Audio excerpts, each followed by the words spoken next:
মানব ইতিহাসের পাতা থেকে সব পারমাণবিক অস্ত্রের রেকর্ড মুছে দিয়ে রাশিয়ার মাটি কাঁপিয়ে আকাশে উড়ল সেই দানব, যার ভয়ে আজ ঘুম হারাম হয়ে গেছে পেন্টাগন থেকে ব্রাসেলস পর্যন্ত।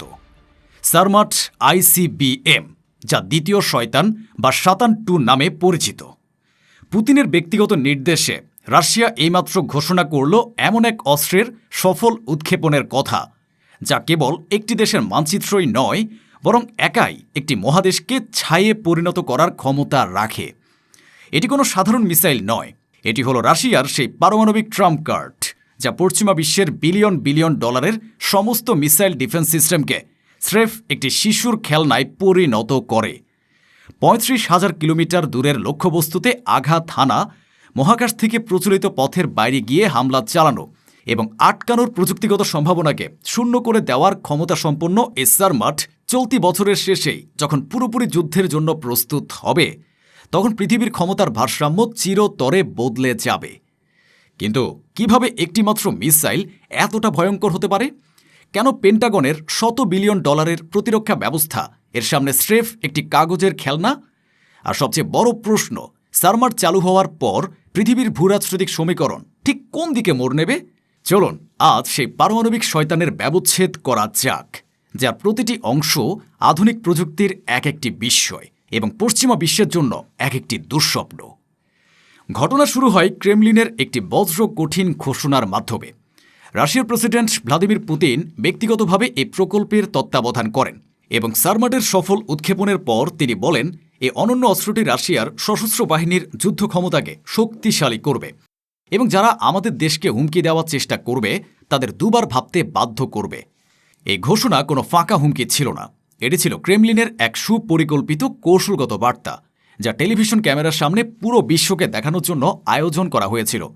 এটি ছিল সোভিয়েত যুগের কিংবদন্তি R-36M ভেওভোদা মিসাইলের অবসরের এবং তার চেয়েও বহুগুণ শক্তিশালী এক নতুন পারমাণবিক যুগের সূচনার বার্তা। ভেওভোদা বা শয়তান-1 নিজে স্নায়ুযুদ্ধের সময় পশ্চিমা বিশ্বের জন্য এক মূর্তিমান আতঙ্ক ছিল। এর সিটি কিলার বা শহরঘাতক খ্যাতি ছিল কিংবদন্তিতুল্য। একটিমাত্র ভেওভোদা মিসাইল আমেরিকার একাধিক শহরকে ধ্বংস করে দেওয়ার ক্ষমতা রাখত। পশ্চিমা স্ট্র্যাটেজিস্টরা জানতেন যে ভেওভোদার অস্তিত্বই পারমাণবিক যুদ্ধের সমীকরণকে রাশিয়ার অনুকূলে রেখেছিল, কিন্তু সারমাট সেই দুঃস্বপ্নকে এক নতুন বাস্তবতায় রূপান্তরিত করেছে। এটি কেবল ভেওভোদার উত্তরসূরি নয়, এটি পারমাণবিক অস্ত্র প্রযুক্তির এক নতুন দিগন্ত। তাহলে কি আছে এ সাবমেরিনের ভেতরে, যা একে এতটা অপ্রতিরোধ্য করে তুলেছে? প্রথমে আসা যাক এর বিধ্বংসী ক্ষমতার কথায়। একটি সারমাট মিসাইল প্রায় 100 টন ওজনের পারমাণবিক পেলোড বহন করতে সক্ষম, যা এর পূর্বসূরি ভেওভোদার চেয়ে অনেক বেশি।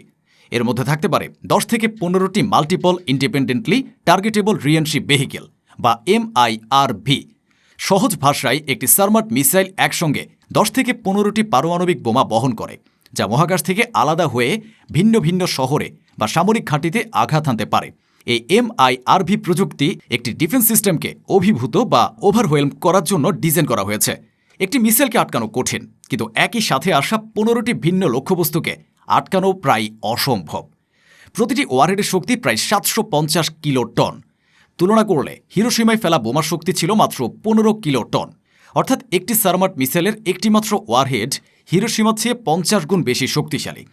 এর পূর্ণ পেলোড ব্যবহার করে একটিমাত্র সারমাট একাই ফ্রান্স বা আমেরিকার টেক্সাসের মতো একটি গোটা অঞ্চলকে পারমাণবিক আগুনে পুড়িয়ে মানচিত্র থেকে চিরতরে মুছে দিতে পারে। দ্বিতীয়ত, এর পাল্লা বা রেঞ্জ।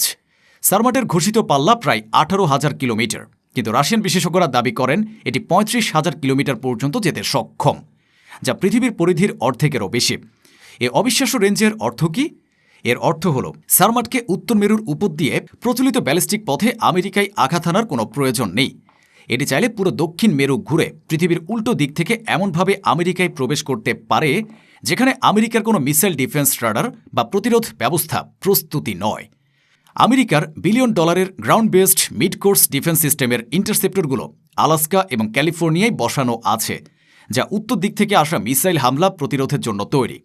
সারমাট দক্ষিণ মেরু দিয়ে হামলা চালিয়ে এই পুরো প্রতিরক্ষা ব্যবস্থাকে একটি অকেজো দামি লোহার স্তূপে পরিণত করতে পারে। এটি আমেরিকাকে তার সবচেয়ে দুর্বল দিক থেকে আঘাত করার ক্ষমতা রাখে। আর এখানে আসে সবচেয়ে ভয়ঙ্কর অংশ। কেন পেন্টাগনের $100 বিলিয়ন মিসাইল ডিফেন্স সিস্টেম যেমন থার্ড বা এজিস সারমাটের সামনে একটি অকেজো লোহার স্তূপ মাত্র?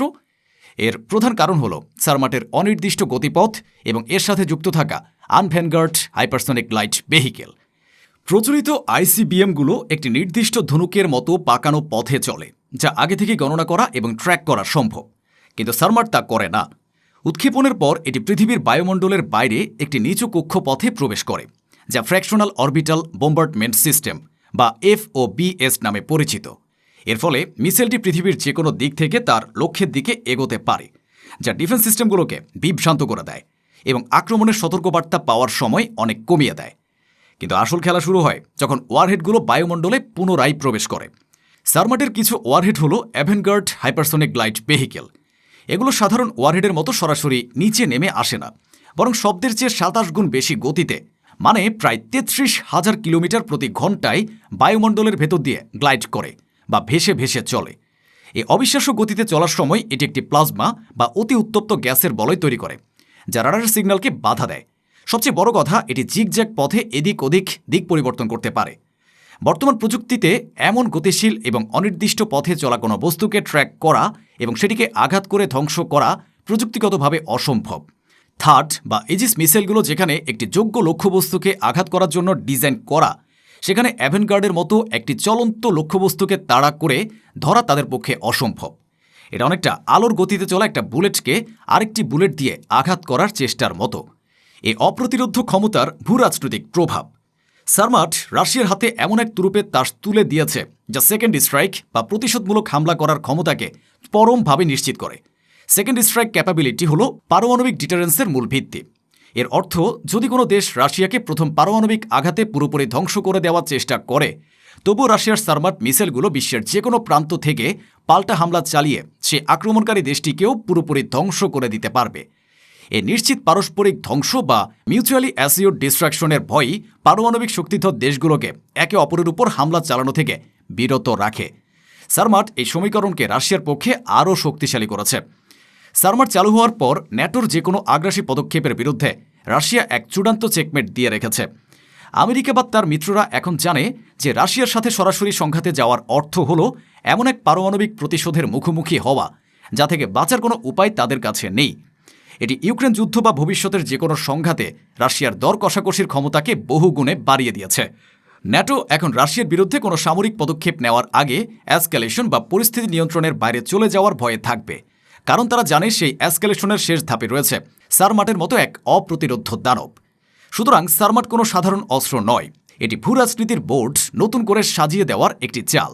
এটি পশ্চিমা বিশ্বের একক আধিপত্যের যুগের কফিনের শেষ পেরেক এবং রাশিয়ার জাতীয় শক্তি এবং সার্বভৌমত্বের পুনরুত্থানের সবচেয়ে বড় এবং ভয়ঙ্কর প্রমাণ। যখন শয়তান 2 তার ঘুম থেকে জেগে উঠেছে, তখন বিশ্বজুড়ে ক্ষমতার ভারসাম্য রাশিয়ার দিকে ঝুঁকে পড়াটাই এখন নতুন বাস্তবতা। এটি এক নতুন এবং আরও বিপজ্জনক যুগের সূচনা, যেখানে একটিমাত্র মিসাইল পুরো মানবজাতির ভাগ্য নির্ধারণ করে দেওয়ার ক্ষমতা রাখে। রাশিয়ার এই পারমাণবিক শয়তান সারমাটকে নিয়ে আপনারা কি ভাবছেন? এটি কি বিশ্বজুড়ে ক্ষমতার ভারসাম্য রাশিয়ার দিকে সম্পূর্ণরূপে ঝুঁকিয়ে দিল? কমেন্ট বক্সে রাশিয়ার এই ঐতিহাসিক অর্জন নিয়ে আপনার গর্ব প্রকাশ করুন।